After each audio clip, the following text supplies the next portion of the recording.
Richard Boone was born on June 18, 1917 in Los Angeles, California. He was the great-grandson of the famous explorer Daniel Boone, which is pretty cool because Richard would later play tough, frontier-type characters on TV. But he didn't start out wanting to be an actor right away. Richard went to Stanford University where he studied acting and learned to love books, deep thinking, and art. These interests helped to become a smarter, more thoughtful actor later on. Before he became famous in Hollywood, Richard served in World War II. He was a navigator in the Navy, which means he helped guide airplanes on dangerous missions over the Pacific Ocean. This experience changed him and made him understand what real toughness and hard times felt like. This wasn't something you could learn in acting class. Because Richard had lived through real danger, he could play tough characters in a way that felt real and honest. After the war ended, Richard got serious about acting. He studied with a famous teacher named Lee Strasberg at a special acting school. There he learned how to act in a deep, emotional way that made him different from other actors at the time. When he first started his career, he appeared in lots of movies and TV shows. He usually played bad guys, soldiers, or tough authority figures. Richard was over 6 feet tall and had a deep, powerful voice that people never forgot, even when he wasn't the main character. Richard's career reached its biggest moment in 1957 when he got cast as Paladin in a show called Have Gun Will Travel. Paladin wasn't like other cowboys on TV. He was educated, smart, and even quoted Shakespeare. He charged people money for his help and had his own personal rules about right and wrong. He wore black clothes and stayed at a fancy hotel in San Francisco. Paladin was both a thinker and a fighter. He preferred talking things out, but he would fight when he needed to stand up for what was right. Richard's acting made the show much better than other westerns at the time. He insisted on having good scripts, complicated moral questions, and smart dialogue. Sometimes he argued with TV executives who thought audiences wouldn't appreciate deeper stories. But Richard was right. Have Gun Will Travel became one of the most respected westerns ever, and adults loved it just as much as kids did. It showed Richard's commitment to making quality entertainment. Besides the show, Richard continued taking on challenging roles that showed how talented and serious he was as an actor. He starred in movies like Big Jake in 1971 with John Wayne, The Kremlin Letter in 1970, and The Tall T in 1957. In The Tall T, his performance as a scary outlaw showed he could play intelligent and dangerous characters without overdoing it. He was just as good playing heroes as he was playing villains, and sometimes he played characters that were a bit of both. In the 1970s, Richard found success again on television with a show called Heck Ramsey. He played a former gunfighter who became a detective who used science to solve crimes. Once again, he brought intelligence and new ideas to a typical Western character. Just like with Paladin, Richard turned what could have been an ordinary character into someone thoughtful and forward-thinking. This showed his lifelong dedication to playing men who learned, asked questions, and changed. In the final interesting part of his acting career, Richard Boone kept showing the depth, authority, and unforgettable presence that had made him one of Hollywood's most powerful actors. In 1974, he appeared in The Great Niagara, and then Against a Crooked Sky in 1975. These projects let him keep developing the tough, tired characters he played so well. Around this time, Richard worked with John Wayne for the third time. He added his commanding presence to Wayne's last and very meaningful film, The Shootist, in 1976. This partnership was especially touching. Richard himself was fighting a serious illness, and he stood alongside the aging John Wayne in a story about death, what we leave behind, and he ended an era in classic American movies. While he kept working in films, Richard also went back to where he started his career. In the mid-1970s, he returned to New York City and to the neighborhood playhouse, the famous school where he had trained as a young actor. There, Richard became a teacher, sharing decades of knowledge and experience with young actors just starting out. People said his presence in the classroom was as impressive as it was motivating, shaped by a lifetime of stage and screen work and a deep respect for the craft of acting. Richard's later movies showed both his versatility and his lasting appeal. In God's Gun from 1976, he acted alongside an impressive cast that included Leif Garrett, Lee Van Cleef, and Jack Palance. He embraced the gritty style of spaghetti westerns. He then appeared in the adventure fantasy film The Last Dinosaur in 1977 and a stylish remake of The Big Sleep in 1978. These roles proved he was an actor who could adapt to changing movie trends without losing what made him special. One of Richard's most memorable late-career contributions wasn't even on camera. It was through his powerful voice. In 1977, he provided the deep, threatening, and unforgettable voice of the dragon Smaug in the animated version of J.R.R. Tolkien's The Hobbit. His performance gave the legendary creature a sense of intelligence, arrogance, and danger that has remained iconic for generations of fantasy fans.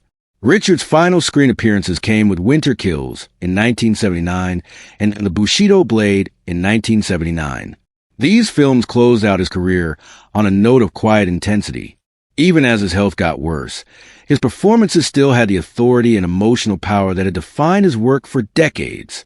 These last roles served as a fitting goodbye, marking the end of a remarkable career and leaving behind a legacy of unforgettable characters, powerful storytelling, and lasting influence in American film and television history. Richard Boone's personal life was as layered and eventful as the rugged characters he played on screen. It was marked by love, change, and lasting family connections.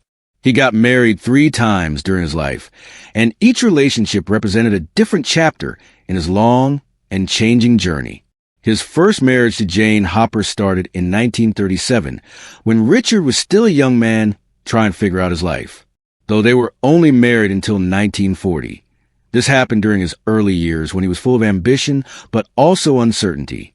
Nearly 10 years later, Richard fell in love again with Mimi Kelly. Their marriage from 1949 to 1950 was short but important. It came at a time when Richard was improving his acting skills and getting closer to the career that would make him famous. These early marriages, though they didn't last long, were part of the human story behind the tough guy people saw together. They had a son named Peter Boone, who briefly followed in his father's footsteps as an actor. As a child actor, Peter appeared in several episodes of Have Gun Will Travel, the iconic Western series that made Richard Boone's name as one of television's most commanding leading men. These appearances gave people a rare look at Richard not just as a star, but as a father, sharing his world with his child and connecting his professional success with his personal life. For decades, Richard Boone created an image of incredible strength on screen, a commanding presence whose gravelly voice and intense stare showed authority, toughness, and moral complexity. But behind the iconic performances and public admiration was a deeply private struggle, one that Richard kept secret throughout most of his life. It was only years later, through the honest and painful words of his son, that the truth about Richard's hidden suffering started to come out. According to his son, the rumors that quietly spread among friends and colleagues for a long time weren't exaggerations. They were pieces of a much bigger, more tragic reality. Richard Boone's son revealed that his father lived what could only be described as a secret life, one filled with constant pain, physical decline, and emotional suffering caused by a devastating disease that haunted him for years. While Richard continued to work and act like he was strong and unshakable, his private world was increasingly taken over by illness. The disease slowly took away his strength and comfort, turning everyday life into a battle against constant pain. The people closest to him saw how the man celebrated for his toughness was actually fighting a relentless internal war that he rarely let others see. Making his physical suffering even worse were habits that Richard himself struggled to justify or stop. His son confirmed that Richard had smoked cigarettes heavily and drank alcohol for many years. These patterns became deeply ingrained long before the final months of his life. These weren't just occasional things. They were long-term dependencies that both calmed and intensified his suffering. In the last month of his life, the damage from years of smoking and drinking became impossible to ignore. It sped up his decline and made the tragedy of his final days even deeper. Perhaps the most heartbreaking part was Richard's openness, at least with his family, about his inability to control his addiction. In one particularly raw moment, Richard admitted his alcoholism directly to his son, making no attempt to make it sound better or make excuses. "I drank until my throat burned, and it made me unable to drink anymore," he confessed, showing not toughness, but desperation. The statement revealed a man fully aware of how he was destroying himself, but powerless to stop it. Richard didn't deny the harm he was doing to himself or to the people who loved him most. "I know it's harmful, but I can't control myself," Richard continued. His words reflected a painful clarity about his condition. "There's something wrong with me doing it, even with the intervention of my loved ones." These statements show the depth of his struggle, not just with alcohol, but with the sense of inner brokenness that addiction so often brings. Despite the concern, pleas, and support of family members, Richard found himself trapped in a cycle he could neither fully escape nor fully surrender to. Through his son's revelations, Richard Boone emerges not just as a celebrated actor, but as a deeply human person, flawed, suffering, and painfully honest in moments of vulnerability. His story isn't one of scandal, but a quiet tragedy, a man admired by millions who carried immense pain in silence.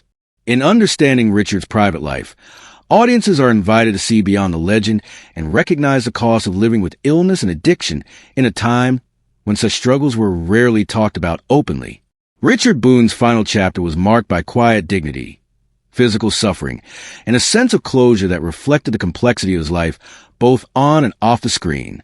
He passed away on January 10th, 1981 at the age of 63 at his home in St. Augustine, Florida, bringing an end to the life of one of television's most commanding and intellectually powerful leading men.